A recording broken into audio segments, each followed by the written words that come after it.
USS Canali to USS Cheyenne. We are under attack by Borg forces. Repeat, Borg forces.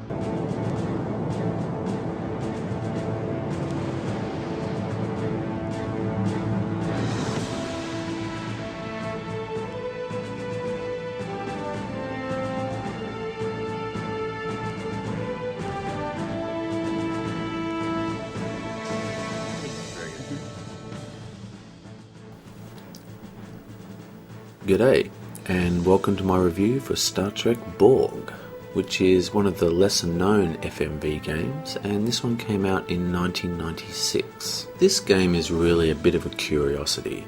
I wouldn't call it an incredibly fun game to play, but it is quite amusing if you happen to be a Star Trek fan, which I am. The game does quite a decent attempt, especially for its time, of inserting you directly inside a Star Trek episode. It does this by keeping a continual flow in this story. The game never stops. You don't have menus, you don't have save screens. It'll just start and then you'll either finish it or you'll quit.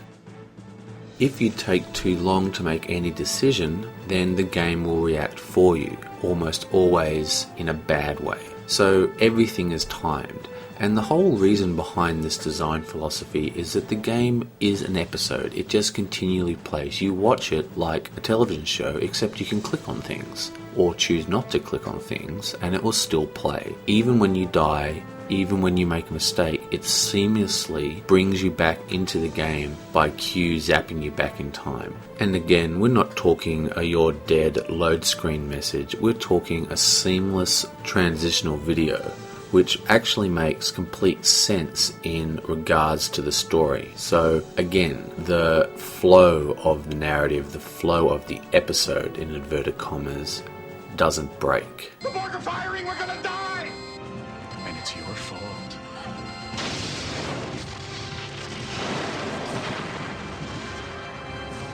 Well, I hope we're learning something from our little mistakes.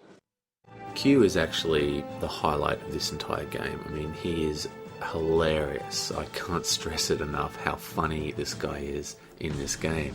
Just the way he reacts. I mean, you're going to be killing yourself on purpose in this game. I mean, how often do you do that in adventure games? But you will be committing suicide constantly just to get his weird little funny comments happening. Even the help screen, which, consistent with the game philosophy, you can't actually call up the help screen. The way you get to the help screen is by just not actually interacting with the game. Like if the game recognizes that you're not pressing any buttons, it goes, well, maybe this guy doesn't know how to play.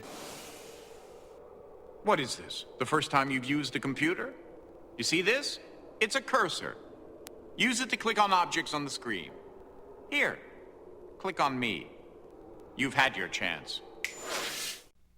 Still, this game does have its share of problems, and one of its major problems is something that is common in all point-and-click FMV games that have ever been made, or at least any of the ones that I've ever played. And that is, if you're going to be pixel hunting on video footage that is moving, it can just get very, very, very frustrating. And there are some sequences where finding that pixel in the time allotted, because remember the entire game is timed, it's like one big timed puzzle, you know, be prepared to see some of the sequences too many times.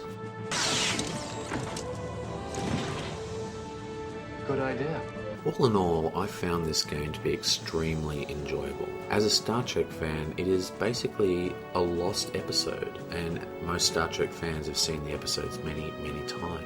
Even though the game is linear and you progress through it pretty much with only a single path, the seamless way you can try things out and cue zaps you back to life really does give you the illusion that it's one continual story. The feeling of a contained episode that you sit down and play is very strong, and I think the game needs to be commended for that.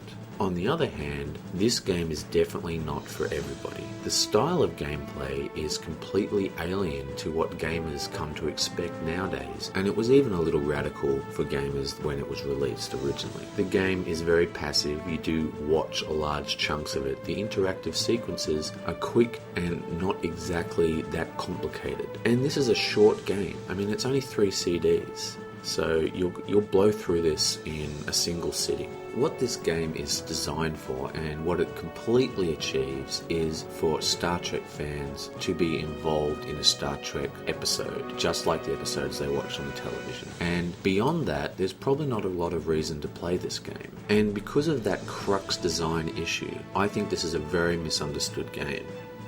Interestingly enough, this game actually shares a common ancestry to a variety of computer games dating all the way back to 1983 with the release of Dragon's Lair in the arcade. This is the exact same gameplay as Dragon's Lair, no difference at all. And of course, this type of interactive film experience has recently been given a shot in the arm with the release of Heavy Rain for the PS3, which is pretty much the exact same concept but done in a modern way, a way originally pioneered by Shenmue on the Dreamcast. Though Heavy Rain and Shenmue and the games like it are really just extensions of this original idea back from Dragon's Lair and Space Ace. Now personally, I feel that interactive films as a computer gaming concept is severely underrated and hasn't really been explored. With today's technologies of Blu-rays, we should really be able to create some absolutely stunning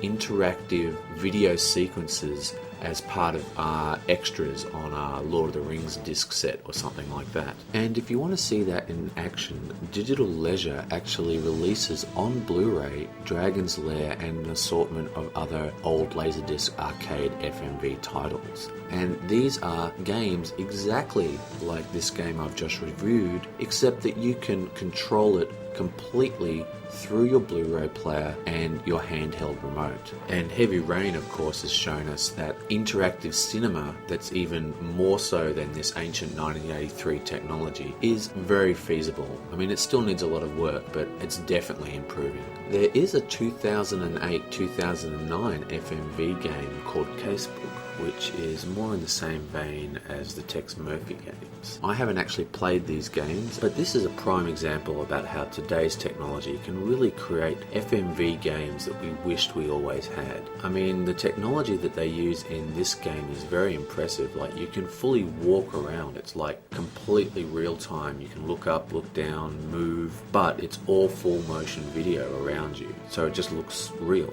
It's very cool. There's so much potential that is completely unrealized, in my opinion, with this type of games. And if you're interested in these kind of games, some of the old games are extremely good and very well worth playing. And I hope I have the time to bring more of them to this channel. Thanks for watching. 3 to beam out directly to computer core control. Now, Righteous.